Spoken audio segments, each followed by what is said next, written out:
পুলিশের সাবেক মহাপরিদর্শক আইজিপি বেনজির আহমেদের বিরুদ্ধে অবৈধ সম্পদ অর্জনের অভিযোগে যুক্তরাষ্ট্র ও মালয়েশিয়া তার মালিকানাধীন স্থাবর সম্পত্তি এবং ব্যাংক হিসাব ক্রোক ও ফ্রিজ করার আদেশ দিয়েছে আদালত। সোমবার 14 জুলাই দুর্নীতি দমন কমিশনের দুদক আবেদনের পরিপ্রেক্ষিতে ঢাকার মেট্রোপলিটন সিনিয়র স্পেশাল জজ মোহাম্মদ জাকির হোসেন গালিব এই আদেশ দেন। আবেদনটি করেছিলেন দুদকের মহাপরিচালক মোহাম্মদ হাফিজুল ইসলাম। যে সম্পদগুলো জব্দ করা হয়েছে যুক্তরাষ্ট্রের নিউ ইয়র্কের লেক এভিনিউ ও লেক স্ট্রিটে অবস্থিত দুইটি স্থাবর সম্পত্তি, প্রতিটির মূল্য $2,15,000 মার্কিন ডলার।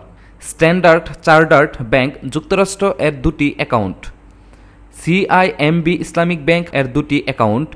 দুদকের আবেদনে জানানো হয়, বেনজির আহমেদের বিরুদ্ধে প্রায় 9,44,68,751 টাকা অবৈধ সম্পদ অর্জনের অভিযোগে মামলা করা হয়েছে। তিনি পুলিশের মহাপরিদর্শক হিসেবে দায়িত্বে থাকা অবস্থায় এই সম্পদগুলো অবৈধভাবে অর্জন করেছে বলে অভিযোগ। দুদক দাবি করেছে, মামলাটি এখনও তদন্তাধীন এবং অভিযুক্ত ব্যক্তি বর্তমানে তার নিজের ও আত্মীয় স্বজনের নামে থাকা সম্পদ হস্তান্তরের চেষ্টা করেছে। এতে ভবিষ্যতে আদালতের মাধ্যমে রাষ্ট্রের অনুকূলে সম্পদ বাজেয়াপ্ত করার প্রক্রিয়া ব্যাহত হতে পারে।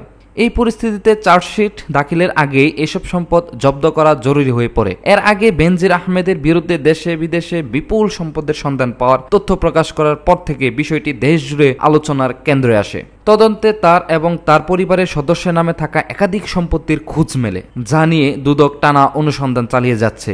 এই মামলার পরবর্তী পদক্ষেপ কি হবে তা নির্ভর করছে তদন্তের অগ্রগতি ও চার্জশিট দাখিলের উপর। তবে দেশের ইতিহাসে একজন সাবেক আইজিপির বিরুদ্ধে এমন বিদেশি সম্পদ জব্দের ঘটনা নজিরবিহীন।